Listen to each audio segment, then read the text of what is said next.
사람이 멋져다 라고 발표해달라고 했던 우리 청심팀 박수로 맞아주시기 바랍니다.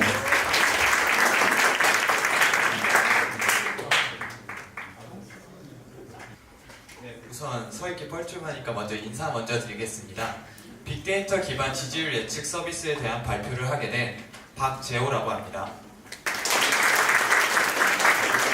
네, 우선 발표에 앞서 저희 팀은 인진선 멘토님과 이동원, 임성한, 박재호 이렇게 3명으로 구성된 팀입니다.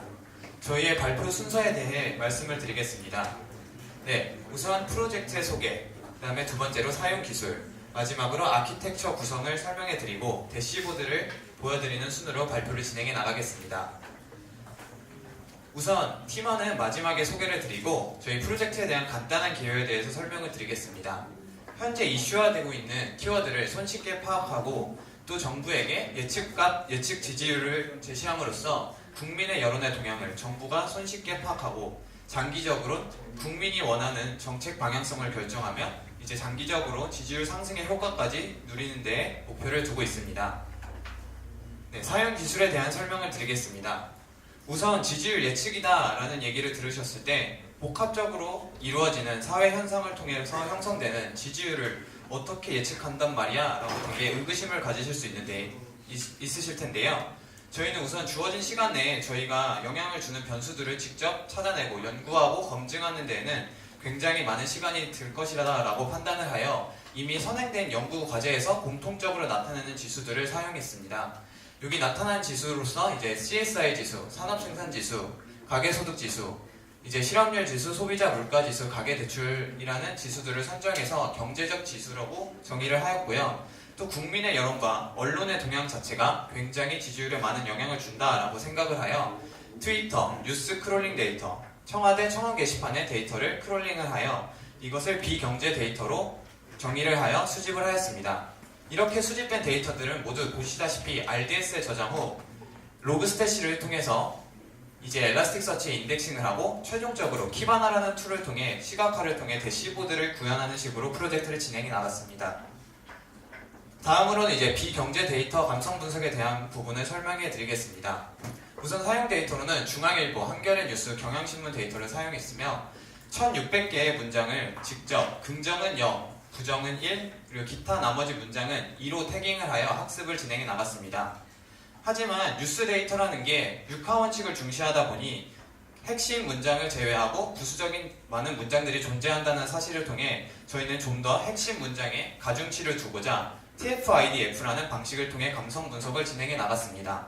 또한 학습을 하기 위해서는 많은 데이터가 필요하지만 저희는 직접 데이터를 만들었기 때문에 데이터가 부족하다는 한계점에 도달했습니다. 하지만 이러한 한계점을 극복하고자 부트스트랩을 통해 데이터를 다양화시키고 다양한 모델을 통해 데이터들을 다양하게 만들어주는 랜덤 포레스트 기법을 사용해서 이러한 한계점을 극복하고자 하였습니다.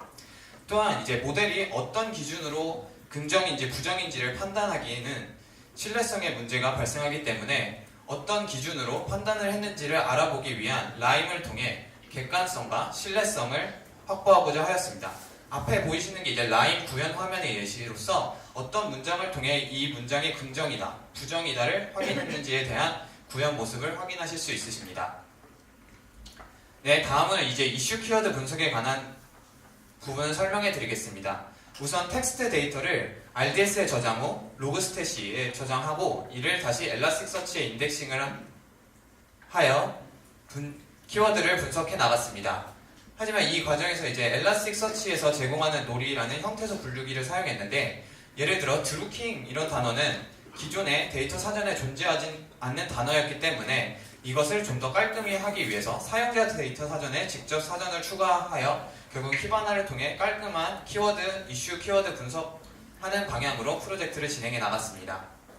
네, 다음은 제일 중요한 부분으로서 지지율 예측 분석에 관한 부분을 설명해 드리겠습니다.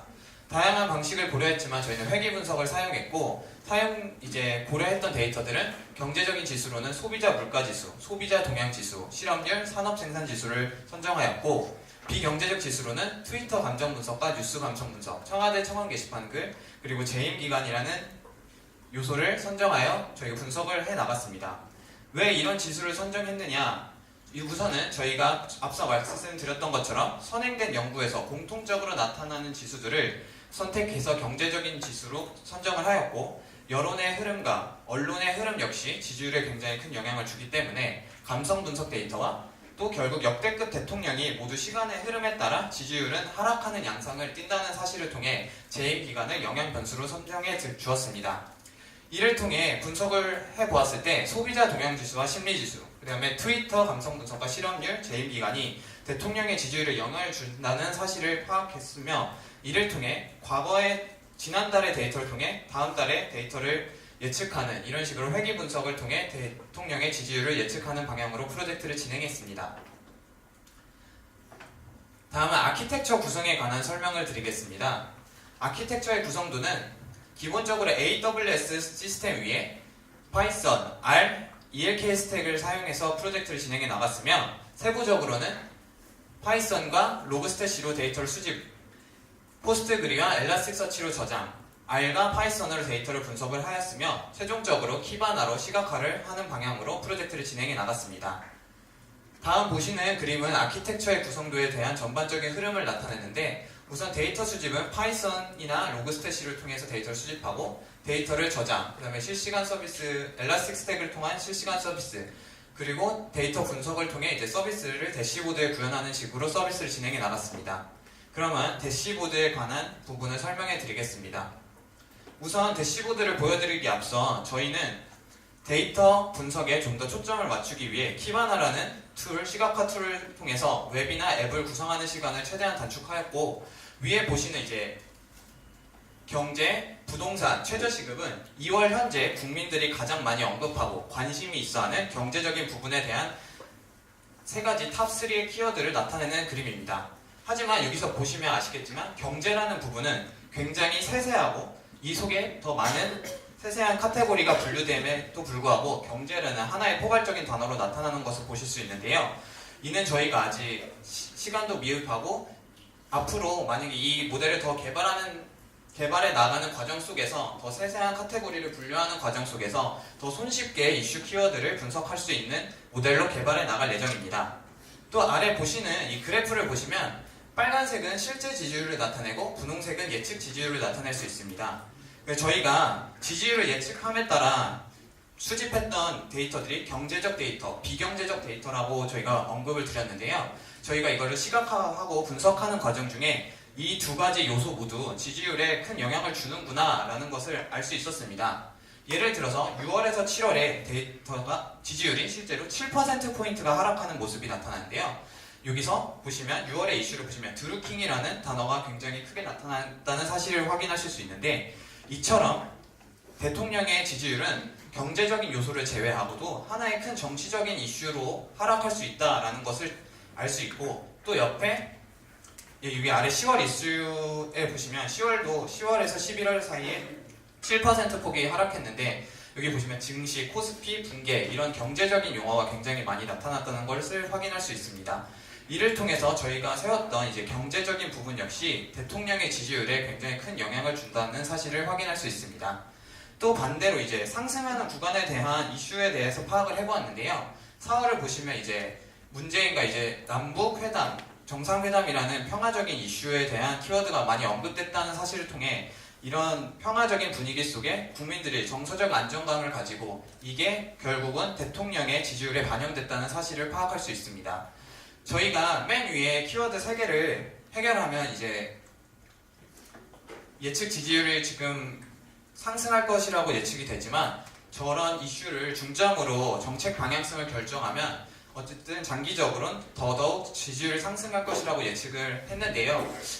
이게 다만 저희가 한계점이라고 느낀 게 어떤 정책이든 순기능이 존재하면 역기능이 존재하는 거에 따라 아직은 무조건 지지율이 상승할 것이다 라고 가정을 하는 것은 좀 더 프로젝트를 진행하면 나감에 따라 분석을 더 하고 좀 더 철저한 검증을 통해서 더 알아가고 개선해 나가야 되는 부분이라고 생각합니다.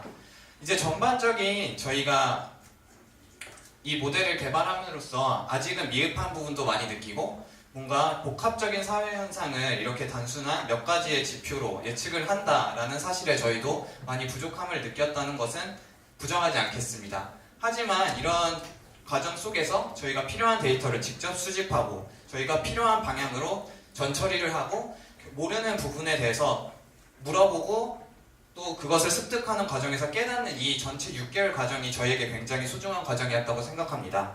같이 6개월이라는 시간 동안 고생해준 팀원분, 멘토님 그리고 강사님들과 이 모든 환경을 지원해준 앵코와 관계자분들께 감사를 드리며 저희 팀원 소개와 이제 Q&A로 발표를 마무리하겠습니다. 네, 시상 소감을 벌써 드립니다. 네, 저희 팀원 소개하겠습니다. 저는 우선 ELK 스택과 트위터 데이터 크롤링, 워드2백을 진행한 박재호라고 합니다. 네, 안녕하세요. 저는 그 네이버 뉴스 분석과 감성 분석의 TF IDF 랜덤 포레스트 같은 임성환이라고 합니다. 네, 안녕하세요. 저는 청와대 데이터 ELK와 회계 분석을 담당한 이동환입니다. 이제 질문이 있으면 질문 받도록 하겠습니다. 네, 자리 일단 옆으로 이동해 주시고요. 자,